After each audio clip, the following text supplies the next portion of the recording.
The subject of today's discourse is propensities and prama. As you know, propensities are of two kinds, introversial propensities or samvritti and extroversial. Introversial movement means movement from psychic to psycho-spiritual to spiritual. As you know, propensities are of two kinds, introversial propensities or samvritti and extroversial propensities or pravritti. What is propensity, vritti? In the case of introversial propensities, the mind moves towards any spiritual problem, any psycho-spiritual problem, or in certain cases, any developed psychic problem, and the flow of the mind is through different channels of mind and psycho-spiritual body, but the ultimate goal is always spiritual, although it may apparently be psycho-spiritual or psychic. The subtler the problem, the greater is the elevation of the propensities, as they move towards subtler realms. In the case of extroversial propensities, the movement of mind is towards crude psychic, psychophysical, or physical pabla, and the mind or psychophysical body moves through different channels of crude mind or crude psychophysical body. So propensities mean not only physical or psychophysical propensities, but also psychic and psychospiritual propensities. But one must remember that in the realm of spirituality there are no propensities. In the case of microcosm, there are both extroversial and introversial propensities, pravritti and samvritti, but in the case of macrocosm, there are only introversial ones, no extroversial propensities. The movement of the propensities in pravritti is always extroversial, and as there is nothing outside macrocosm, there cannot be any extroversial movement at all. The movement is always introversial. Every movement is within the macrocosmic arena. So in the case of Paramapurusha, there are only introversial propensities. Even this expressed quinquelemental universe is within the periphery of the macrocosmic structure. That is why those who are not cynical or nihilistic in their attitude towards the world give the philosophical interpretation of the world as samvritti bodhicitta, internally projected psychic creation, just like a flower of fig. In the case of both microcosm and macrocosm, there are many propensities, but they come mainly under 50 groups, and all of these 50 groups have both introversial and extroversial movements. So 50 is multiplied by 2, 50 introversial and 50 extroversial propensities is multiplied by 2, 50 introversial,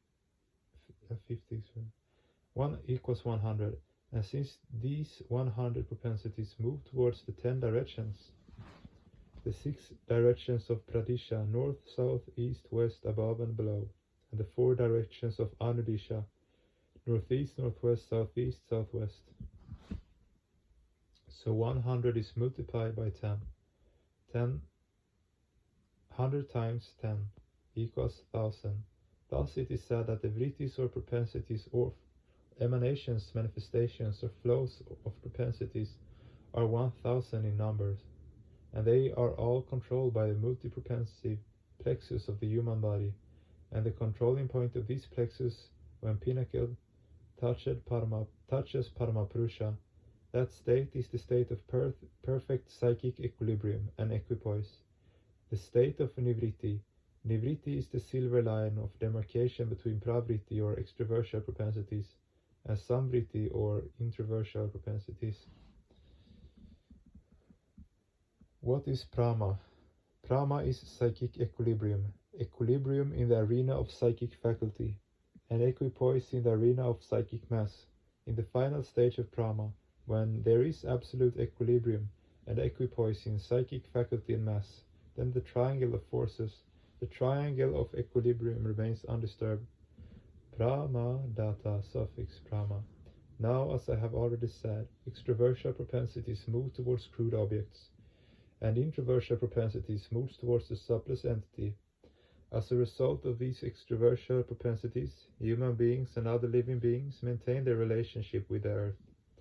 Without the existence of extroversial propensities, no living entity can exist properly on earth, and without the existence of introversial propensities, one loses one's all mental faculties. The psychic flow cannot move upward towards subtler levels of existence, and so the mind gradually becomes crudified like stone or iron.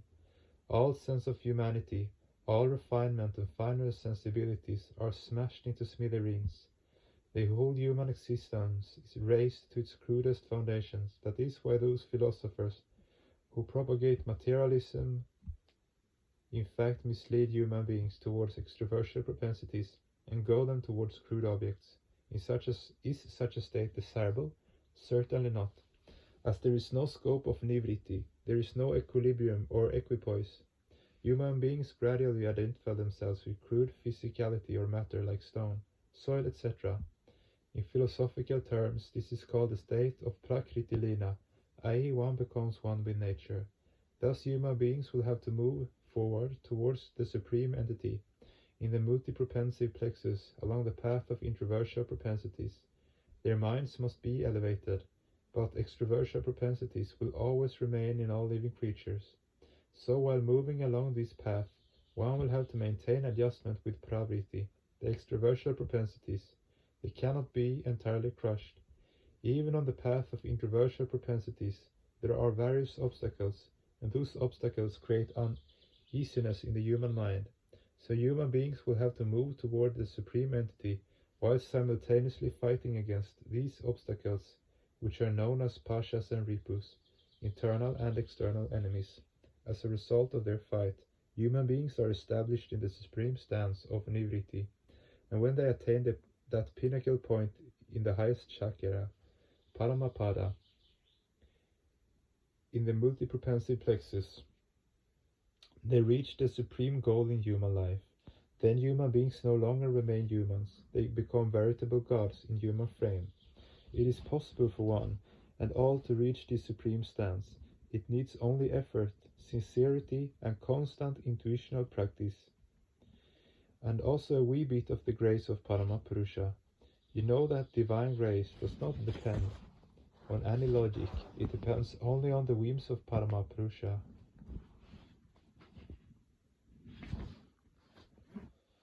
If Paramapurusha is satisfied with your intuitional practice, with your sincere zeal, then he may bless you so that you can easily reach that supreme stance. But if he does not bless you, then you may attain the goal in theory, but not in practice.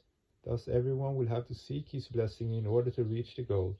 We say that spiritual progress is affected by the application of positive microvita, but in fact even microvitum is nothing but the grace of Paramapurusha.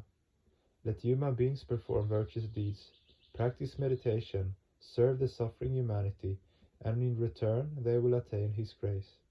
Then by his grace they will certainly reach their goal, when all the introversial propensities and all the extroversial propensities reach the state of nivritti. Not only human beings, but also animals and plants will reach the highest stance with the help of his grace. What is not possible with his grace? Everything is possible. Human beings cannot demand that Paramapurusha grace them. At the most, they can only entreat him for his blessing. It is said, Brahma kripa hi kevalam, Guru kripa hi kevalam. The grace of Brahma and the grace of Guru is all. Mahad kripa eva, Bhagavad kripa leshadva. The grace of a great person. The grace of a great person and a wee bit of the grace of Paramapurusha is required. Not much, but only a wee bit of cosmic grace will suffice. You should always remember that you do not belong to an ordinary family, to an ordinary lineage. Those are the sons and daughters of Paramapurusha, certainly cannot belong to an ordinary lineage. You have a personal relationship with Paramapurusha, and because of that intimate relation, you can say to him, O Paramapurusha, you know me very well, so if you think it proper, you may bestow your grace upon me. But it depends on you. Paramapurusha certainly has great love and affection for his children. He will certainly want his sons and daughters to reach their ultimate goal, and whatever bliss human beings may attain by reaching that supreme stance. I know that in Paramapurusha's mind, the happiness will be even more. Victory to you all. 1st of January 1988, DMC, Anandanagar.